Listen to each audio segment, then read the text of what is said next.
Eh bien salut à tous les copains, aujourd'hui on se retrouve pour une nouvelle vidéo dans mon atelier, dans mon garage. Donc pour la deuxième vidéo donc pendant le confinement, pendant le coronavirus. Donc on se retrouve donc dans un nouvel endroit de l'atelier que j'ai réaménagé et qui est en cours d'aménagement. Donc voilà, comme vous pouvez le voir, donc j'ai récupéré des tonneaux. Donc là, enfin des bidons, des tonneaux, vous appelez ça comme vous voulez. Donc j'ai récupéré 4 petits bidons tout d'abord où il y avait de l'essence de compétition pour les voitures de rallye. Et donc je vais m'en servir de fauteuil. Et là donc un plus gros bidon où donc je vais m'en servir de table. Donc pour l'instant j'ai pas encore fait les coussins ni le plateau en bois pour le gros bidon et les petits coussins pour les fauteuils. Donc là je vais pas vous mentir que j'ai beaucoup mal au cul à cause de ces bidons comme il n'y a pas les coussins. Mais aujourd'hui on se retrouve pour la deuxième vidéo donc de la série coronavirus, donc Corona Vlog pendant le confinement. Donc aujourd'hui on s'attaque à une prépa carter high level. Il va y avoir du sale dans cette vidéo aujourd'hui. Donc là une prépa carter sur un moteur, donc sur des carters Derby Euro 3, donc avec le passage d'une V-Force 3 de 85 CR. Donc c'est pas pour moi, c'est pour un pote. Et donc là j'en profite pendant le confinement pour faire sa prépa carter. Donc j'ai déjà fait un des carters au niveau des passages de V-Force, et donc il me reste plus qu'à faire pareil avec le deuxième, à faire les finitions, à faire propre tout ça. Et voilà, ça sera tout pour cette vidéo. Donc c'est parti. Donc voilà les carters, donc celui-là il a été fait et donc je vais essayer, enfin j'ai pas le choix, je vais refaire exactement pareil que celui-là. Donc je vous expliquerai, on va dire vite fait, dans le principe, ce que je vais faire donc au niveau du passage de la boîte à clapet V-Force, qui à la base est une boîte à clapet prévue pour des moteurs de 85 Cross. Donc celle-ci c'est sur un 85 Honda CR, donc c'est pour ça que ça va pas du tout dans des carters Derby, mais heureusement il y a de la matière en trop à certains endroits qui est pas indispensable, donc on va pouvoir la retirer pour que la boîte à clapet puisse passer. Et l'avantage de ces clapets, c'est que ça apporte vraiment un gros gain de performance, donc des clapets V-Force. Donc pour ceux qui ne le sauraient pas, ça s'appelle des clapets V-Force tout simplement. C'est la boîte à clapet est en forme de V, et donc il y a plus de clapets. Donc là ici on a des clapets ici, à l'intérieur on en a de chaque côté, et là on en a ici aussi.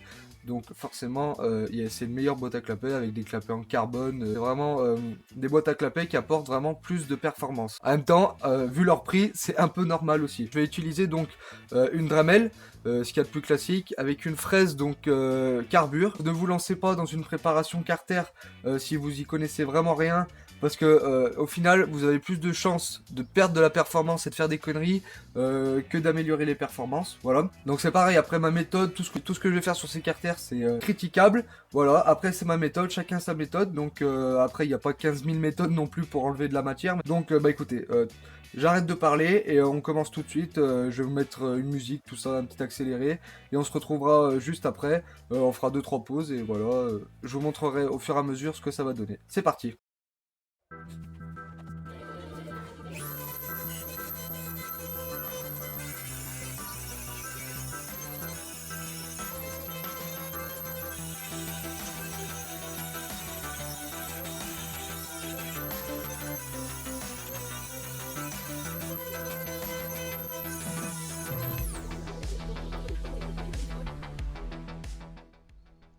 Ça y est, donc là, au niveau du grattage donc de la matière, parce que celui-là je l'avais déjà fait, même si j'ai été obligé de le retravailler, j'ai enfin fini celui-là.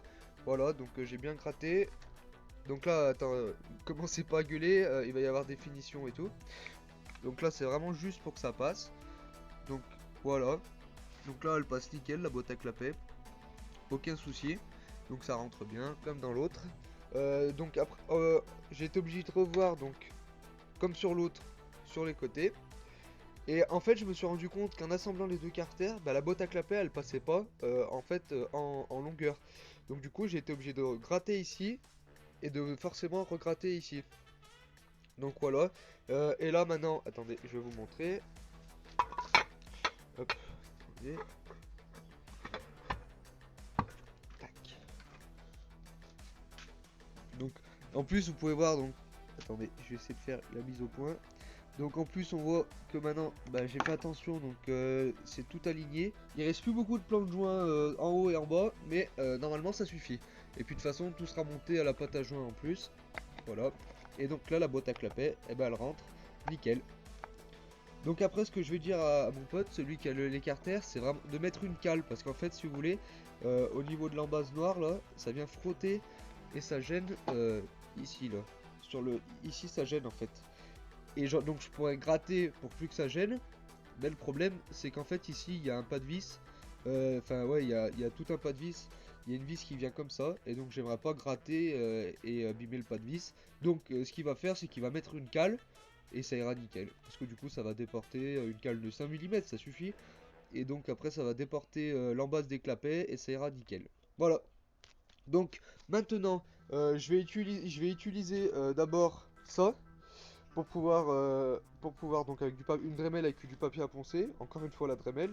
Oui, on s'en sert beaucoup de la Dremel dans une prépa carter quand on n'a pas de fraiseuse ou de trucs comme ça. Donc forcément le résultat des finitions est normalement un peu moins bien. Mais bon après on arrive facilement, si on fait les choses propres, on arrive facilement à avoir des trucs très très propres. Voilà. Donc moi je vais pas sabler parce que ça ralentirait le passage des gaz. À la rigueur je vais sabler sûrement au niveau des transferts. Mais par contre au niveau du passage des gaz, donc sur cette partie ici, je ne sablerai pas parce que ça va ralentir le passage des gaz, donc le flux. Voilà.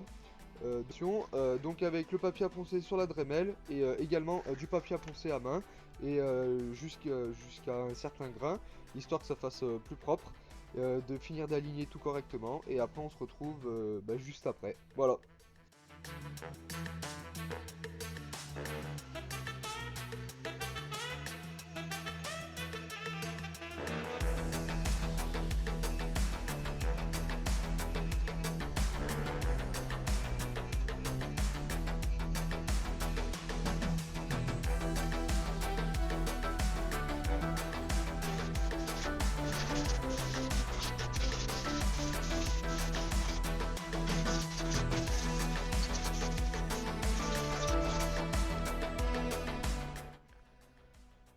Voilà, donc c'est terminé. Donc là j'ai poncé, tout est nickel.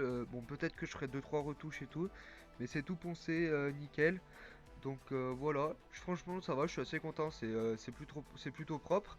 Après au niveau donc du métal qu'il y a ici vers les goujons, j'aurais aimé essayer de faire un peu plus propre. Mais bon, j'ai préféré pas trop toucher au niveau de cet endroit. Pour pas enlever toute la matière du pas de vis. Voilà, tous les filets qu'il y a là. Je sais pas combien il y a d'épaisseur de matière, donc j'ai pas pris de risque. Mais sinon, donc voilà, c'est terminé. Donc la boîte à clapet, elle passe nickel de chaque côté. C'est parfait. Voilà. Et donc voilà, c'est nickel. Il faudra juste qu'ils mettent une cale, mais sinon la prépa carter pour ce qui est au niveau de l'admission, parce qu'après ça va se passer ici, donc je vais aligner les transferts, tout ça. Donc mais ça sera dans une prochaine vidéo. Donc mais pour cette partie donc du passage de la V-Force 3 de 85 CR, c'est terminé. Et bien voilà, comme d'habitude, si cette vidéo vous a plu, n'hésitez pas à lâcher un like, à vous abonner à la chaîne, voilà, parce que comme pour ceux qui viendraient d'arriver, c'est une série de vidéos qui se passe pendant le confinement où j'essaie de sortir une vidéo toutes les semaines ou toutes les 2 semaines, voilà, ça dépend. Donc vraiment, abonnez-vous si vous voulez suivre ça, il y a plein de projets qui arrivent sur la chaîne. Donc c'était tout pour ce passage de boîte à clapet V-Force 3 sur moteur Derby Hero 3. Abonnez-vous également à mon compte Instagram LeoInBikeYT, et sur ce je vous dis à plus, prenez soin de vous, à la prochaine pour une nouvelle vidéo, ciao.